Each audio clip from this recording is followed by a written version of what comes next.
America's Heartland is made possible by the United Soybean Board, whose Common Ground program creates conversations to help consumers get the facts about farming and food. There's more at findourcommonground.com. The American Farm Bureau Foundation for Agriculture, dedicated to building greater awareness and understanding of agriculture through education and engagement. More information at agfoundation.org. Farm Credit, financing agriculture and rural America since 1916. Farm Credit is cooperatively owned by America's farmers and ranchers. Learn more at farmcredit.com. The Fund for Agriculture Education, a fund created by KBIE to support America's Heartland programming. Contributors include the following: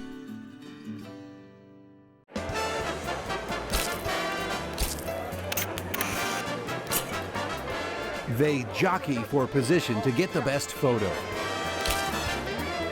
Everybody's cheering and everybody's happy. But it's not celebrities on the red carpet they're after, and this isn't Hollywood. This is Madison, Wisconsin. So they're taking photos of, what else? Cheese. Cheese is serious business here in Wisconsin. It's why the World Cheese Competition attracts people from all over the globe here every year. But the battle for dairy supremacy isn't just going on here in the Madison Convention Center. Two states battle for top honors. Who makes the most cheese? Who makes the most milk? Who has the happier cows? Oh, Wisconsin, America's dairyland, of course. I would have to side with California. California and Wisconsin slug it out, trying to reign supreme in the milk and cheese arena. I'm Jason Schultz, still ahead on a special edition of America's Heartland. It's the Midwest versus the West Coast and a battle royale with cheese.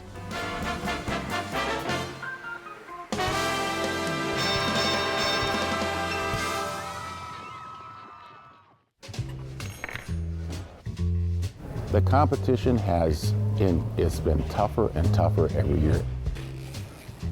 Only the finalists are left. The remaining cheesemakers from around the world who are looking to be crowned best cheese in the world. And the next thing we're going to is we're looking at the texture. So a little bit of bending and looking at what the texture's like. We probably have to put this in our mouth to see, just how, I can see how that snaps. We are looking firstly for appearance, to see is any damage. Yes, some cracks or some unusual mold. Some unusual color and something like or that. Yeast or mites. Yes. The flavor of the milk should come through. It should have fresh milk flavor. And the flavor should be very persistent, tiny bit salty, but well balanced overall.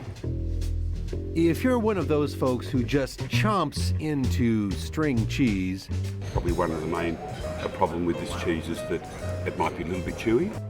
who doesn't delicately peel back the strands to savor the creamy goodness, then you might want to stay away from Madison, Wisconsin in early March.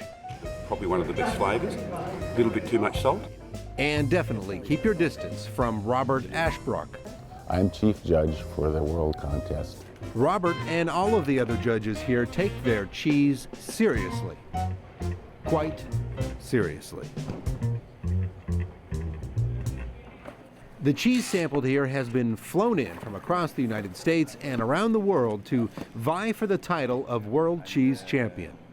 So the cheese that comes to the top on this is really a winner. I mean, to make it that far with that many people looking at it, it has to be a very fine quality product. And we take a lot of pride in that when that cheese is the grand champion, it is a grand champion. This year, over 2,500 cheeses have been entered into this prestigious contest, representing 24 nations and 30 states. While there is certainly a global presence here, it's worth noting that the U.S. beats every other country when it comes to dairy production. Nobody makes more cheese than us. And two states that lead the way, Wisconsin and California. We'll get back to the competition in a moment. First, let's get to the states.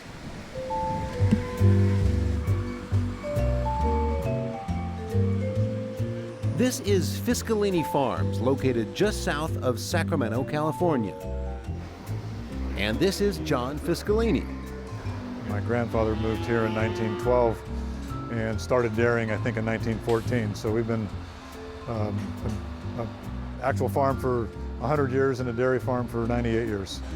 He operates a typical size dairy in the Golden State. Big dairy barns, 1,500 cows, lots of milk, like 14,000 gallons a day.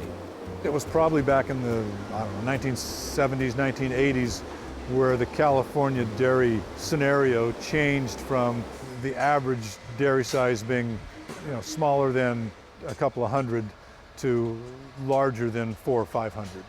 And a large deal was California had a lot of dairies in Chino, in the Los Angeles area, and as that city exploded in population, you had a whole lot of dairy farmers who maybe had a 200 or 300 cow dairy, but all of a sudden were selling their property for real estate prices, whether intentional or not. We ended up with a huge amount of dairy farmers in California with a great deal of cash that could go in and build a 1,000 cow dairy, a state-of-the-art facility where their contemporaries and what they did prior to that was milking only a few hundred cows.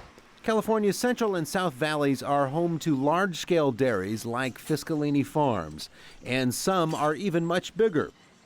The state's dairy farmers are focused on efficiency like a laser beam, getting more milk out of the cow through breeding and diet.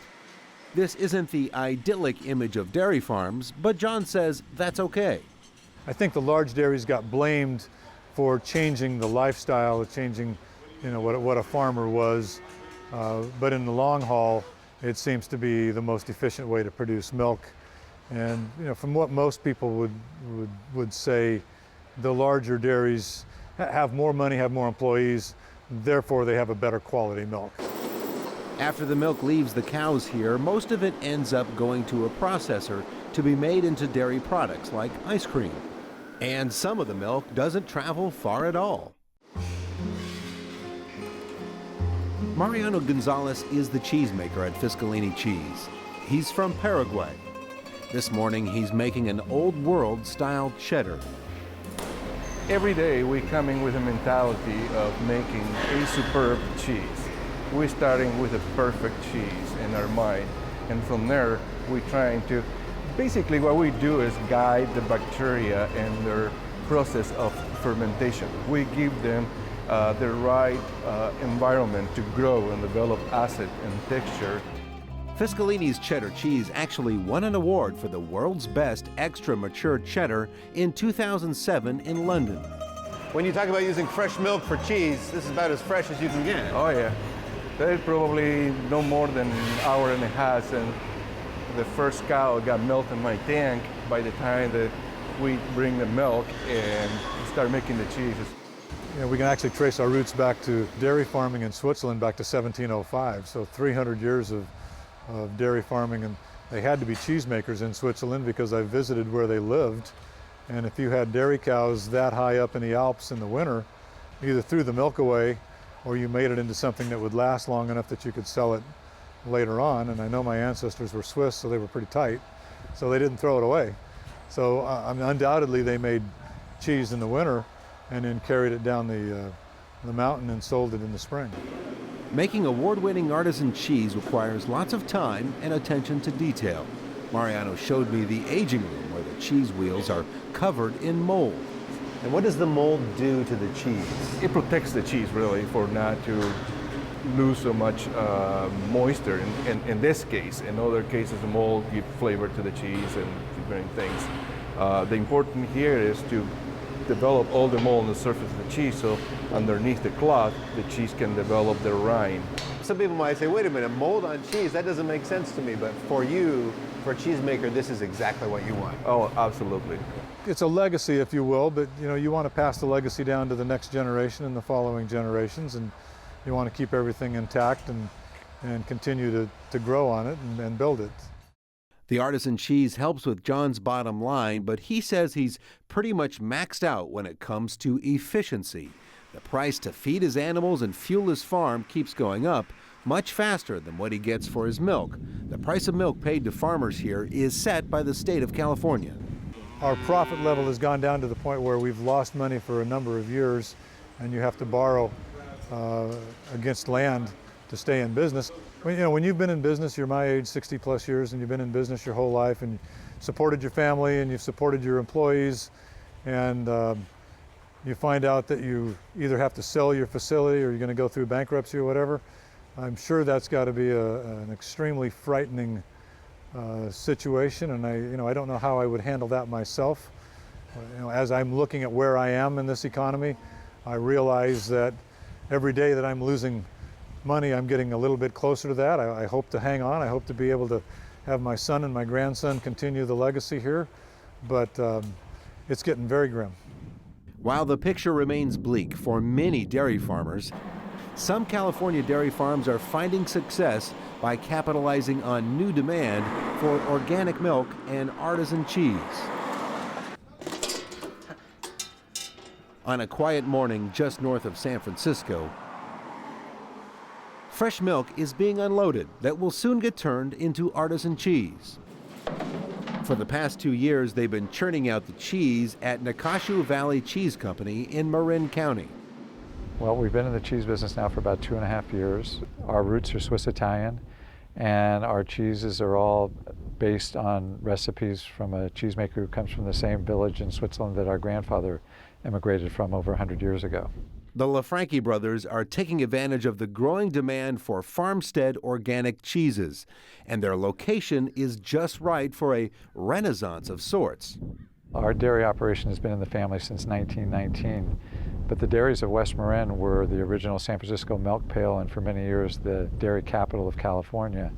And those dairies were all founded and succeeded because of their ability to sustain agriculture. They had long growing seasons, they had a unique terroir that produced high quality forage that in turn produced high quality milk, which allowed them to make cheeses and butters that were world renowned.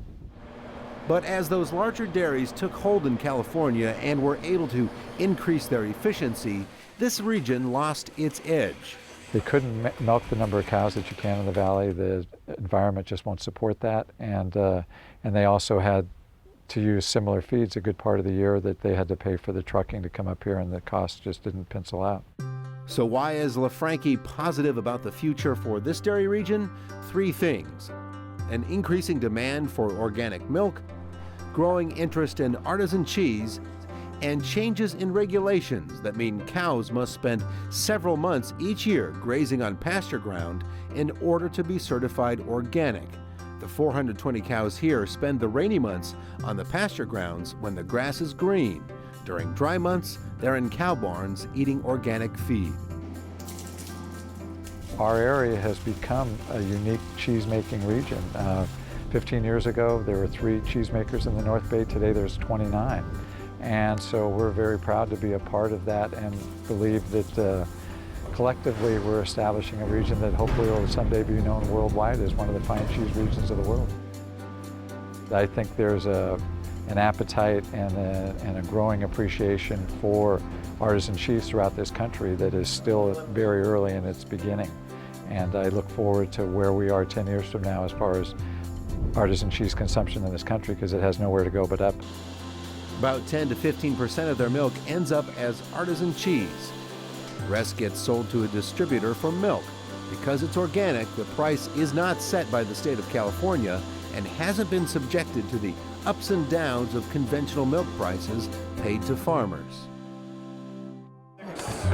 Category is party.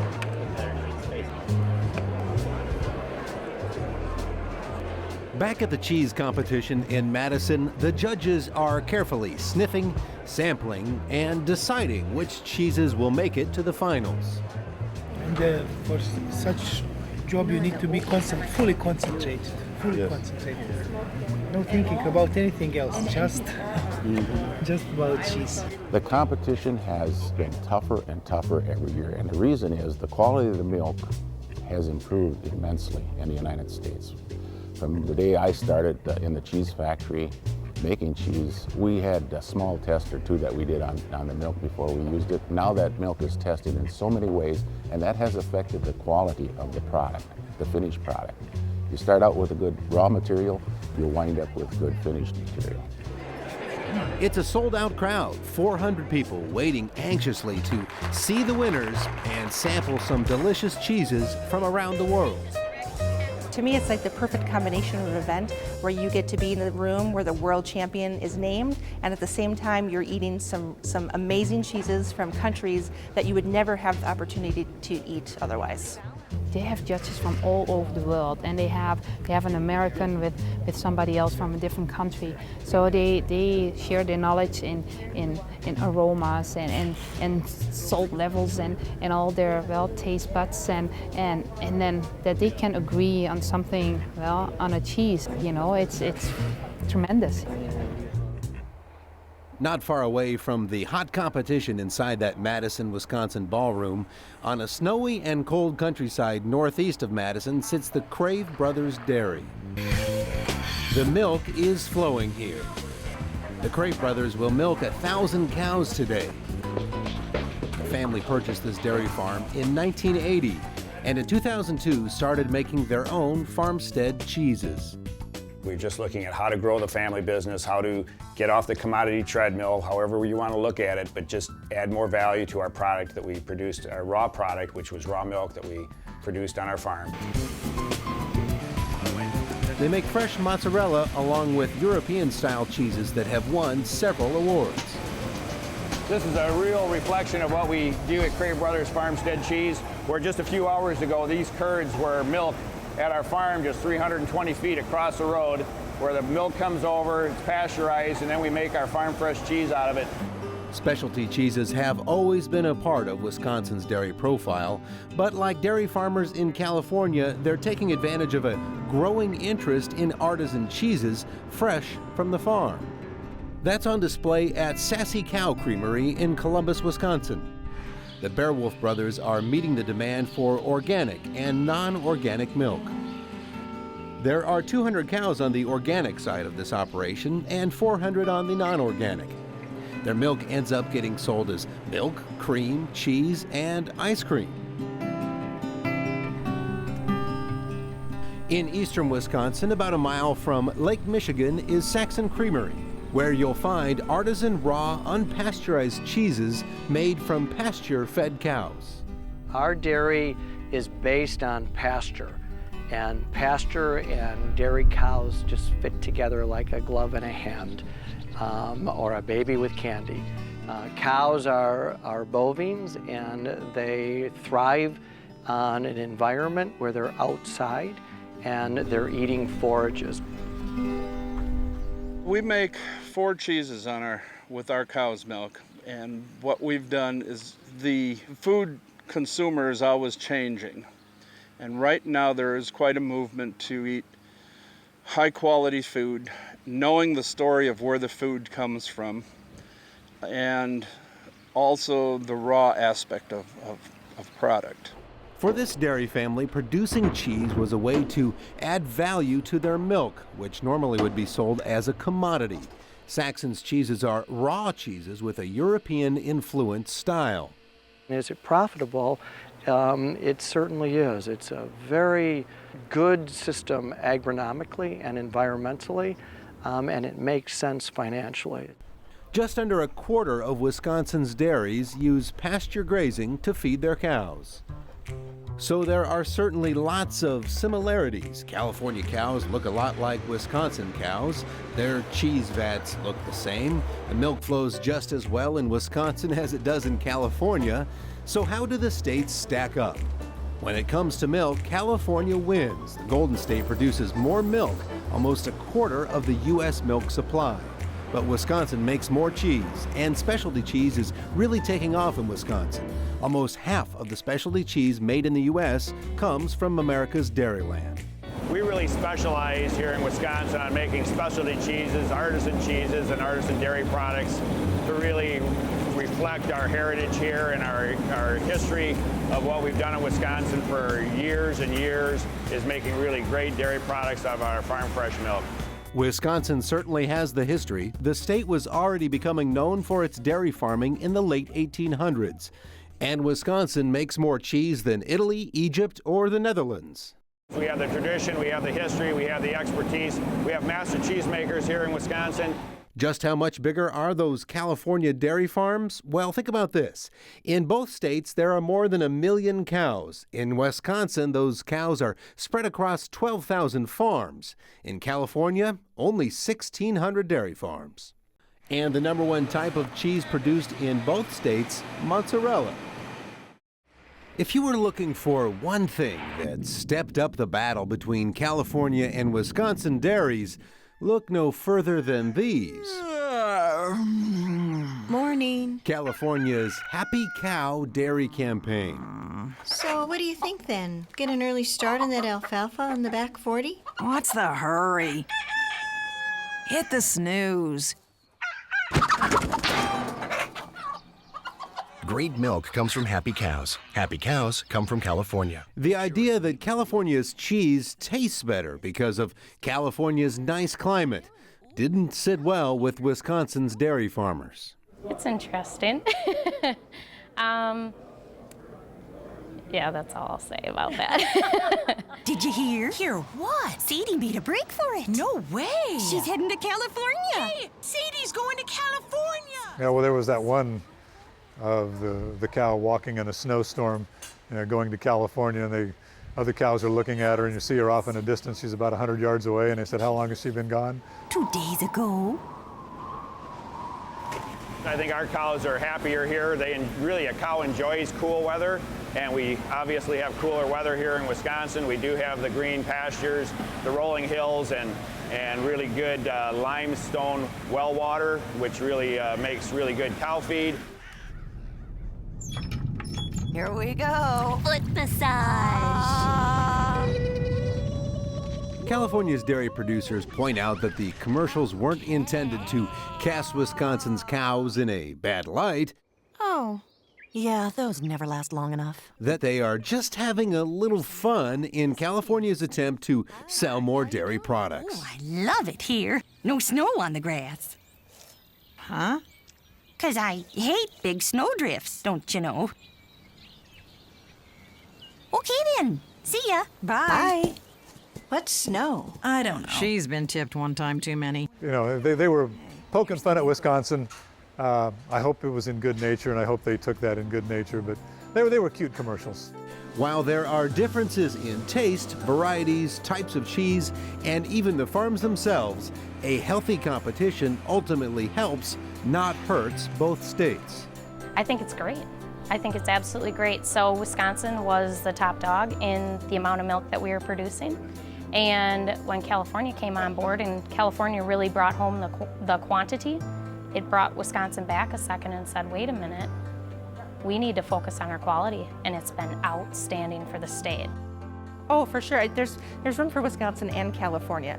No two cheesemakers are ever going to make the same cheese, and I think the cheeses are both very complementary. It's a commitment to try to raise the level of cheese making and cheese consuming in the United States. So there may be a little bit of fun poked at one another, but there's no animosity at all between California farmers and Wisconsin farmers that I'm aware of.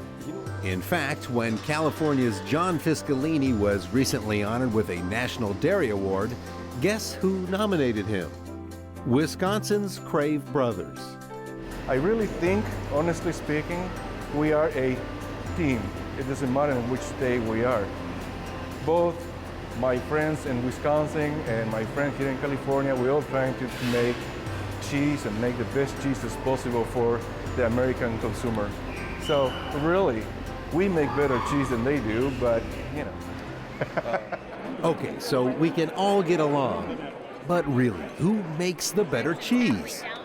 Well, back at the Cheese Championship in Madison, the top prize goes to... It is the Vermeer, made by Team Stiernden, Friesland Campina, and Wolvega, Netherlands. The Netherlands.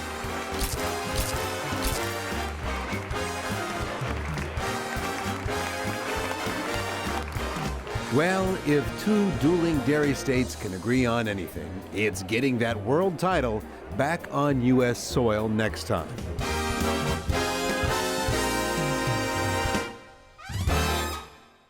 That's going to do it for this special edition of America's Heartland. Thanks for joining us. You can always find us online at americasheartland.org or stay in touch with us through many of your favorite social media sites as well. We'll see you next time right here in America's Heartland. You can purchase a DVD or Blu-ray copy of this program. Here's the cost. To order, just visit us online or call 888-814-3923. You can see it in the eyes of every woman and man in America's heartland, living close to the land. There's a love for the country and a pride in the brand in America's heartland, living close to the land. America's Heartland is made possible by the United Soybean Board, whose Common Ground program creates conversations to help consumers get the facts about farming and food. There's more at findourcommonground.com. The American Farm Bureau Foundation for Agriculture, dedicated to building greater awareness and understanding of agriculture through education and engagement. More information at agfoundation.org. Farm Credit, financing agriculture and rural America since 1916. Farm Credit is cooperatively owned by America's farmers and ranchers. Learn more at farmcredit.com. The Fund for Agriculture Education, a fund created by KVIE to support America's Heartland programming. Contributors include the following: